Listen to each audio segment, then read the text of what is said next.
I'm from Myanmar. United Kingdom. 西岸。厦门人。Struck. One word to describe living in UK would be fun. Explore new cultures. Maybe controlling.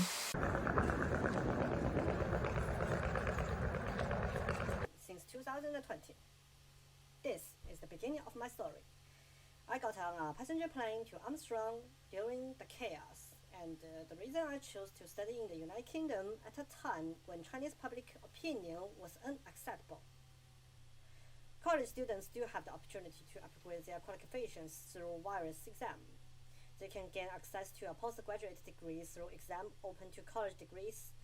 It is the only theoretically possible to get a master's degree through the postgraduate admission test after graduation with a postgraduate degree. Before I tell you why I said only theoretically, I'd like to ask Ms. Song, who graduated from the same college as me, to talking about her journey to the university in the United Kingdom. So, from what you have seen so far, do you feel that studying in the United Kingdom will help you to get a great job? To a certain extent, the experiment of studying abroad has been a great help to me. Not only does it give me extra points in terms of language, but I will also be more well-rounded in my professional field. So, what do you think about is it the current status of the requirements for qualifications in China? For the first-time cities such as Shanghai, because I come from Shanghai, so BA degrees are really commonplace. Some state-owned enterprises record postgraduate degrees. So, do you think this is a normal situation about the situations in China? I think that China will become more demanding in terms of qualification, in terms of employment as a result of COVID-19.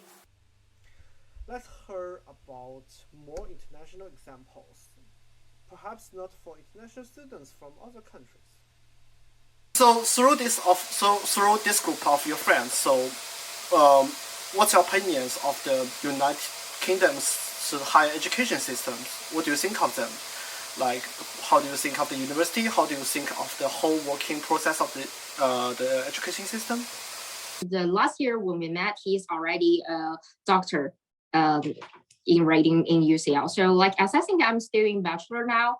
And going to maybe like master in September, while he's already a graduate doctor, which is really impressive. I think this is really great that it helps you to learn as much as you can in the shortest time you can have.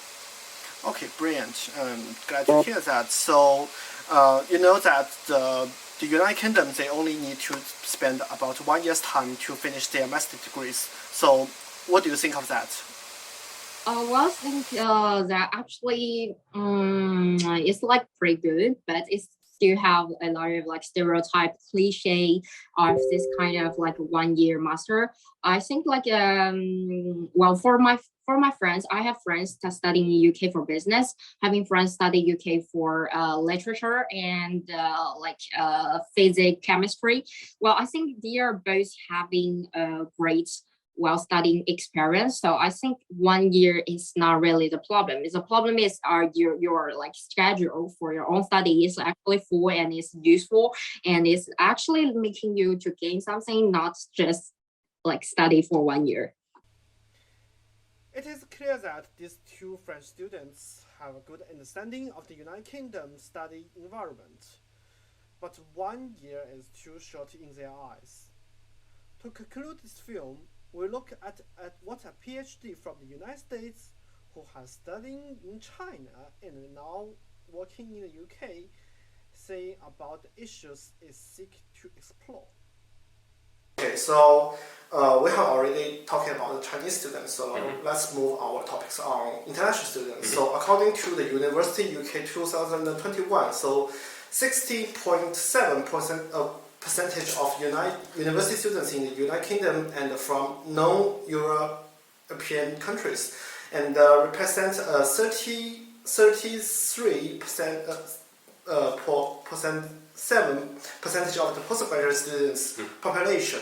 So, do you have any opinions on the high levels of the percentage of international students in UK? Well, clearly, at a certain level, Yeah. the administration, the management of the university has invested or sort of turned to international students, and particularly Chinese students, as one of their financial models. Relying on that full tuition model and expanding a number of programs specifically aimed at international students. This has good and bad implications. I think for me, watching Chinese students and working with Chinese students, there's sometimes a tendency, because there's such short times and because there's so many Chinese students, that it's easy to not necessarily integrate socially, intellectually with the local Great Britain or US ones. I'm not blaming Chinese students in any way for that. I think it's equally a problem of US and UK students who have their own social cliques and are not interested. What was great for me going to China was there were not very many American students going at that time, particularly in Xi'an. Yeah. And so people were interested in me. And even though my Chinese was horrible, and even though, I didn't have a social network, I was able to go out and people had a natural curiosity about me. They wanted to ask about the US. It was something that really benefited me, benefited my language learning. And I think that's, to me, a bit sad that I think a lot of local students don't have that curiosity towards Chinese students. There's a number of reasons, but it's not as welcoming just on a structural level. And I think the school itself often brings students in, but doesn't really program enough. So the key point is still how the students themselves see their stats as international students and the purpose of studying abroad. As for myself, as you can see, I made this film with my questions in my mind. A film that is both the questions and the answer itself.